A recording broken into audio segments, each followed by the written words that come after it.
Hi, I'm Jerry Portnoy. For over 40 years, I've been fortunate enough to travel the world playing blues harmonica with some of the most iconic names in blues, jazz, and rock. I was fortunate enough to grow up in Chicago, where I got to hear the blues at a very early age.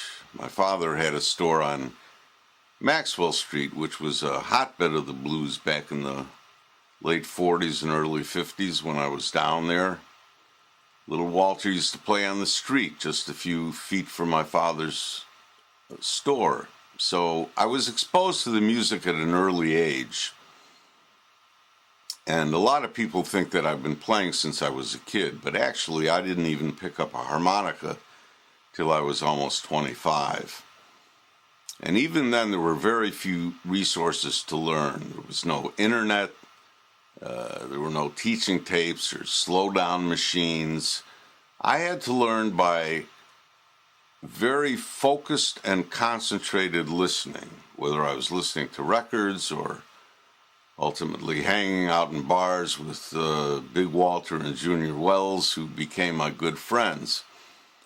But they couldn't really explain what they were doing. I had to just listen to them and try and capture those sounds in my ear and then basically reverse engineer what I was hearing in order to duplicate it. Now, if you ask the average person which of their senses they would be most afraid of losing, most people would say their sight, because seeing is their default sense, their primary way of taking in and processing information. Some people will even say, I'm going out to see a band. Not hear a band, mind you, but see a band. And that tells you something. But music is an auditory experience. It's all about sound, and it's your ear that absorbs and processes sound. You have to learn to listen more closely and hear in greater depth and detail. And that's really the key to learning how to play music from the inside. More than once in my career, I've had highly trained musicians, guys that play in symphony orchestras, come up to me and say they wish that they could do what I was doing, just kind of playing off the top of my head. And it really stunned me. I couldn't understand it. How could someone take a complicated piece of sheet music that they'd never seen before and sit down and play it perfectly the first time through, and yet not be able to improvise or riff over simple, repetitive chord changes?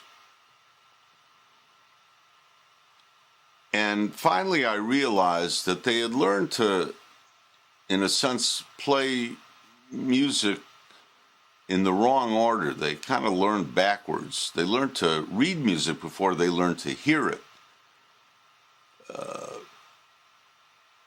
Instead of focusing on hearing the connection between a certain note or sound to the pressing of a certain key, they stared at a staff of music and trained their fingers to press the keys that corresponded to what they were seeing on the paper. And so their playing of music is primarily dependent on a visual reference rather than an auditory reference, on their eyes and not their ears. And that's why, for at least playing blues, I don't believe in sheet music or even tablature. I believe you have to hear it and play it without any kind of visual step in between.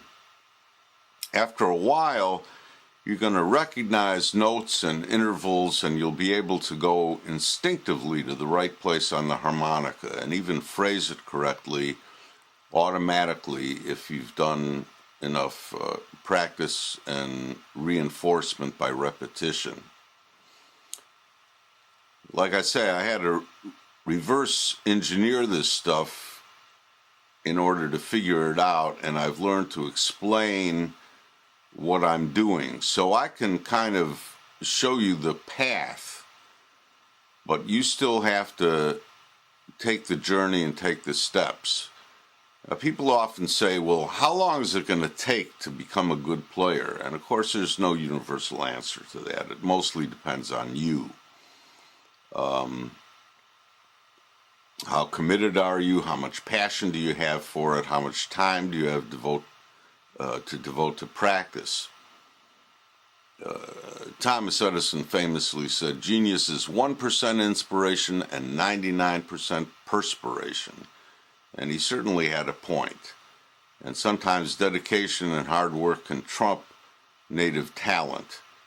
But that is the other part of the equation. What kind of natural musical gifts do you have? And on that point, I have to disagree with our founding fathers. All men are not created equal. Some are endowed by their creator with a greater natural sense of rhythm, a keener ear, a better musical memory. But whatever native gifts you have and whatever your skill level is, whether you're a raw beginner or an aspiring pro, I think I can improve your playing and get you to the next level. And it's more than just teaching licks. Ultimately, I want to give you the methodology to teach yourself. It's like the old saying, give a man a fish and you feed him for a day. Teach him how to fish and you feed him for a lifetime. That's my goal. So I hope you'll take advantage of what I've learned over my 40 years of doing this professionally and come see me here at Harp Junction.